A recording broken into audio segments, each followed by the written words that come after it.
नमस्कार दोस्तों, मैं हूं अनूप श्रीवास्तव और आप देख रहे हैं मेरा चैनल। दोस्तों, आज बात करेंगे बिहार की राजनीति के ऊपर, जो लालू प्रसाद जी के द्वारा अपने बड़े बेटे तेज प्रताप यादव को पार्टी और परिवार दोनों से बाहर करने के बाद गर्म हो गई है।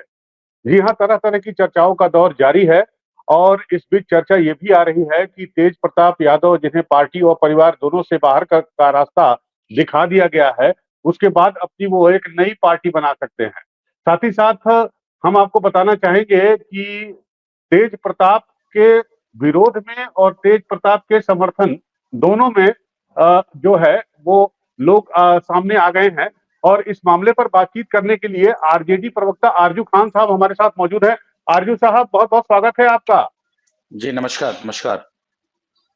आरजू भाई, जो भी कुछ कल से हुआ उसे तो दुर्भाग्यपूर्ण ही कहा जा सकता है। जिस तरह से उनका पोस्ट आया, फिर डिलीट हुआ, फिर उसके बाद वो इतनी ही देर में वायरल हो गया और उसके बाद तमाम तरह के सवाल और जवाब होने लगे। फिर लालू प्रसाद जी ने जो उनको पार्टी से उनके ऊपर एक्शन लेते हुए उन्हें पार्टी से बाहर कर दिया, परिवार से भी बाहर किया, एक लंबा-चौड़ा पोस्ट भी लिखा एक्स पर। तो इस पूरे मामले को आरजेडी के जो कार्यकर्ता हैं, प्रवक्ता हैं, नेता हैं, इस पूरे मामले को किस तरह से देख रहे हैं? जरा इसके बारे में देखिए, बताइए कि पटना पटना में जो आरजेडी के कार्यकर्ता हैं, इस पूरे मामले को किस नजरिए से देख रहे हैं? राष्ट्रीय जनता दल का एक-एक कार्यकर्ता जानता है कि राष्ट्रीय जनता दल के संविधान में ऐसी चीजें लिखी हुई हैं और ये पहली कार्रवाई नहीं है। अगर इससे पहले अगर हम जाएं और अगर अतीत को खंगालेंगे तो पता चलेगा कि आदरणीय लालू प्रसाद यादव जी के जो दोनों साले थे, उनको भी निष्कासित किया गया और परिवार से भी दूर किया गया, जिनसे आज तक रिश्ता नहीं है। आज तक उनका निष्कासन बरकरार है और पता नहीं कितने कार्यकर्ता जो अनुशासन से बाहर गए, जो राष्ट्रीय जनता दल के संविधान से जो बाहर गए, उनके ऊपर भी ऐसी कार्रवाई हुई है। और आदरणीय लालू प्रसाद यादव ने तो एक देश में उदाहरण पेश किया है, एक नजीर बनाया है कि राष्ट्रीय जनता दल के संविधान से ऊपर कुछ भी नहीं है और अनुशासन से ऊपर कुछ भी नहीं है। उन्होंने तो अपने आप में जो सत्ता पक्ष के अंदर जो परेशानी है, जो बौखलाहट है, इसी बात को लेके हुए कि जिसको कल तक वो प्राइवेट प्रॉपर्टी कहते थे, प्राइवेट पार्टी कहते थे, आज उनके आदरणीय लालू प्रसाद यादव जी ने, जो राष्ट्रीय अध्यक्ष है, उन्होंने अपने बेटे को निष्कासित कर दिया। ये अपने आप में एक बहुत बड़ा उदाहरण है और इतिहास है और इसको याद रखा जाएगा। पता नहीं कितने वर्षों तक इसको, जब भी बातें होंगी पार्टी के संविधान को, तो याद रखी जाएगी। जहां तक रही बात, सत्ता पक्ष के लोग निजी निजी हमले कर रहे हैं। ये हर चीज में बेशर्म और बेहुदा जो है राजनीति करते हैं और हर चीजों में राजनीतिक लाभ लेने की कोशिश करते हैं। मैं तो साफ तौर पे कहता हूं कि अगर इतना ही अगर आप गिरे हुए हैं तो डिस्कशन अगर करना है तो आइए यशोदाबेन पे कर लिया जाए, स्मृति ईरानी पे कर लिया जाए, कंगना रनावत पे कर लिया जाए, मनोज तिवारी पे कर लिया जाए प्रज्ञा साध्वी ठाकुर के ऊपर। और पता नहीं कितने और भी दो दर्जन से ज्यादा मेरे ऊपर नाम है। तो आप इतने, मतलब किसी के पारिवारिक जीवन में दखल देते हैं, किसी के बहू को, किसी के बेटी को, किसी के दामाद को, किसी के बेटा को आप जो है अपमानित करने का काम करते हैं सत्ता पक्ष वाले लोग। आदरणीय लालू प्रसाद यादव जी के इस कदम के बाद उनकी देश में सराहना हो रही है। बिहार के लोग उनके अनुशासन की सराहना कर रहे हैं और मैं फिर से उनके जो ट्विटर पे जो उन्होंने पोस्ट किया, उसको मैं फिर से लगता है कि पढ़ने की जरूरत है। उन्होंने लिखा, निजी जीवन में नैतिक मूल्यों की अवहेलना करना हमारे सामाजिक न्याय के लिए सामूहिक संघर्ष को कमजोर करता है। हुँ। और आप माननीय विधायक हैं आज के वक्त में और पूर्व के मंत्री हैं। आपका जीवन सार्वजनिक जीवन है। आप निजी जीवन में कुछ भी करते हैं, आप एडल्ट हैं, आप बड़े हो चुके हैं। आप करिए, किसी को कोई परेशानी नहीं है, लेकिन जब आप सार्वजनिक जीवन में आते हैं, जब आपका बैकग्राउंड एक मंत्री का है और आज के माननीय विधायक है, तो ऐसी बातों पे आपके आप राष्ट्रीय जनता दल के जो आदरणीय लालू प्रसाद यादव ने कहा कि हमारे संघर्षों को कमजोर करता है। और इसकी वजह से उन्होंने कहा कि ज्येष्ठ पुत्र की गतिविधि, लोक आचरण तथा गैर जिम्मेदाराना व्यवहार हमारे पारिवारिक मूल्यों और संस्कारों के अनुरूप नहीं है। इतना क्लियरिटी के साथ उन्होंने लिखा है। उसके बाद भी अगर आज सवाल अगर उठते हैं, तो ये सत्ता पक्ष की बौखलाहट नहीं तो क्या है? सर, इसमें 2 बातें हैं आपकी बातों में, मैं आपसे पूछना चाहूँगा। नंबर 1 कि जी। तेज प्रताप यादव ठीक है, पूर्व मंत्री हैं, विधायक हैं, सब कुछ है, लेकिन हर व्यक्ति का अपना निजी जीवन भी होता है। अगर मान लीजिए सार्वजनिक तौर पर उन्होंने अपने प्यार का इज़हार कर दिया, या ये बताया लोगों को कि वो किसी के साथ पिछले कई सालों से या 12 सालों से रिलेशनशिप में है, तो उसमें गलत क्या है? और दूसरी बात कि जो सत्ता पक्ष की आप बात कर रहे हैं, वो टाइमिंग पर सवाल उठा रहा है कि ये टाइमिंग इस समय ऐसा है कि जिसकी वजह से लालू जी को मजबूरन ये कदम उठाना पड़ा। तो ये मेरे इन देखिए, 2 बातों का आपके पास क्या जवाब है? मैं सबका जवाब दूंगा एक एक करके। राष्ट्रीय जनता दल इसी के लिए जाना जाता है, अपनी बेबाकी के लिए जाना जाता है। ये सब राजनीतिक गिद्ध हैं, सत्ता पक्ष के लोग, जो भारतीय जनता पार्टी, जिसको तो शर्म नहीं आती, चुल्लू भर पानी में डूब मरना चाहिए। अगर मैं डिस्कशन करूं तो अभी कुछ दिन पहले मध्य प्रदेश के उनका भारतीय जनता पार्टी का एक नेता क्या कर रहा था? जानवरों की तरह संभोग कर रहा था। ऐसे लोगों पे अगर मैं चर्चा करूं तो ये चर्चा का स्तर कहां चला जाएगा? और ऐसे लोग हमसे सवाल पूछते हैं, टाइमिंग हमारी बताते हैं। इसीलिए मैं कहता हूं कि ये वास्तव में राजनीतिक गिद्ध हैं।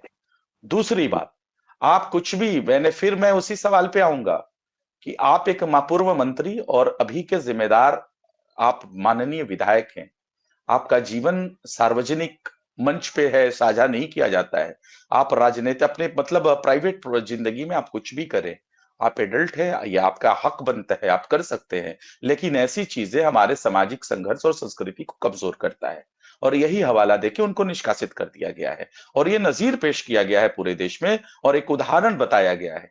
और ऐसा चीज राष्ट्रीय जनता दल के संविधान में है, और संविधान का पालन करके आदरणीय लालू प्रसाद यादव जी ने उसको किया है। तो सर ये बताइए कि अब इस पे जो है कई लोगों ने उनका समर्थन भी किया, जैसे पप्पू यादव उनके समर्थन में आए हैं, तेज प्रताप यादव के समर्थन में आए हैं। लेकिन वहीं पर तेज प्रताप के मामा जी साधु यादव, जिनका जिक्र आपने अभी किया कि उनको भी पार्टी से निष्कासित किया गया था, उनका आरोप यह है, वो तमाम तरह के चैनलों पर जाकर आरोप लगा रहे हैं कि साहब तेज प्रताप यादव तो शुरू से ही ऐसे थे, इनके कई लोगों से संबंध थे, ये थे वो थे। तो वो जो इस तरह से डिफेम करने की कोशिश कर रहे हैं पार्टी को या लालू यादव जी के परिवार को, उस पर क्या कहना है आपका? देखिए, ये कोई नई चीज थोड़ी कर रहे हैं। ये हम्म, वो कोई नई चीज नहीं कर रहे हैं, पप्पू यादव चाहे फिर वो उनके खुद अपने मामा जी। ये हम्म, चीजें बहुत दिनों से चल रही है। जब आंतरिक मामले में जब कलह होती है और एक दूसरे के ऊपर जब ब्लेम गेम करने के अलावा इन लोगों को आता क्या है? पप्पू यादव जी को क्या है? पप्पू यादव जी तो ये हालत उनको हो गई है कि कहीं भी जाके मंच पे घुस के, किसी का भी मंच हो, उस पे नेता बनने की कोशिश करते हैं। जैसे आपने फिलहाल में देखा कांग्रेस की किस तरीके से कांग्रेस को 100 सीट कभी दिला रहे हैं, कभी बोल रहे हैं कि इतनी सीटों पे लड़ना चाहिए, इतनी सीट मानना चाहिए। कांग्रेस उनको जो है घास भी नहीं डाल रही है। तो अब मुझे पप्पू यादव के ऊपर मुझे नहीं लगता है कि बहुत ज्यादा मुझे बोलने की जरूरत है। मामा की जहां तक बात है, मैंने वो निष्कासन का बात किया कि जब निष्कासन हुई, सालों पहले हुई थी, उसके बाद भी उनको नहीं लिया गया, पारिवारिक भी दूरियां हैं। तो यही तो है राष्ट्रीय जनता दल का संविधान। और हम राष्ट्रीय जनता दल के संविधान के ऊपर चलते हैं, और संविधान से बड़ा कोई व्यक्ति नहीं होता, कोई पुत्र नहीं होता है। यही तो खूबसूरती है राष्ट्रीय जनता दल के अनुशासन की और राष्ट्रीय जनता दल के संविधान की। उसी का तो हम हवाला दे रहे हैं। अगर उसके बाद भी अगर इफ बट अगर होते रहेगा, तो ये उनकी अपनी जो है आजादी है, बोलने की आजादी है, लोकतांत्रिक आजादी है, वो कुछ भी बोल सकते हैं। तो सर इसमें अब एक चर्चा और आज सुबह से मैं देख रहा हूं कि उठ रही है, वो ये कि पार्टी और परिवार से बाहर निकलने के बाद या निष्कासित होने के बाद माफ कीजिएगा, तेज प्रताप यादव जी जो है वो एक नया मोर्चा बना सकते हैं या फिर नई पार्टी बना सकते हैं।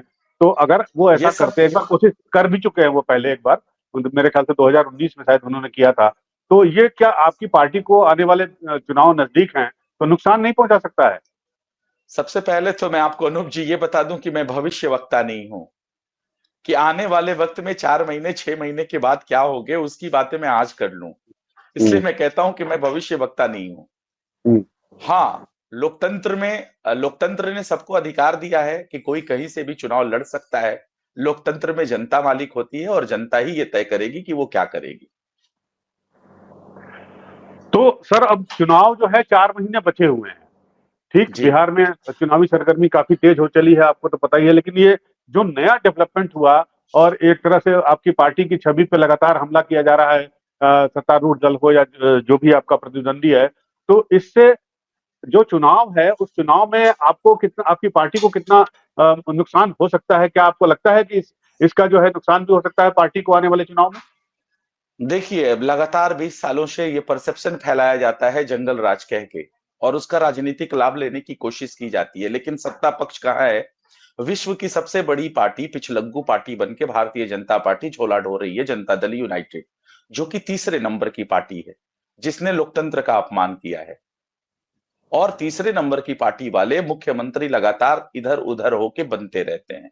तो मैं तो फिर से यही कह सकता हूं ना कि लोकतंत्र में जनता मालिक होती है, जनता चुनेगी। हमको अब 14 करोड़ बिहार वासियों ने आशीर्वाद दिया है। अगर एक बार के इलेक्शन को छोड़ दिया जाए तो लगातार लार्जेस्ट पार्टी हमको बनाई है, और अभी मौजूदा वक्त में लीडर ऑफ अपोजिशन है बड़ी पार्टी के अलावा तेजस्वी प्रसाद यादव जी। तो हम तो जनता का सम्मान करते हैं, जनता हमारा सम्मान करता है। जनता आदरणीय तेजस्वी प्रसाद यादव को अपना सीएम मानती है, सीएम चेहरा मानती है, जो पिछली बार जो 12,000 वोटों के मार्जिन से जो गलत काम करके प्रशासनिक हथकंडा अपना के जो सत्ता में बैठे हुए लोग हैं, उनको यही जनता डस्टबिन में उठा के फेंकने का काम करेगी और पूर्ण बहुमत के साथ राष्ट्रीय जनता दल का सरकार बनाएगी। इनके परसेप्शन फैलाने से, जिस तरीके से 20 सालों से ये परसेप्शन फैला रहे हैं, अपनी उपलब्धियां नहीं गिनाते हैं कि आप किस चीजों में, किस सूचकांक में, देश में किस राज्य से आगे हैं, ये सबसे बड़ा सवाल हम करते हैं।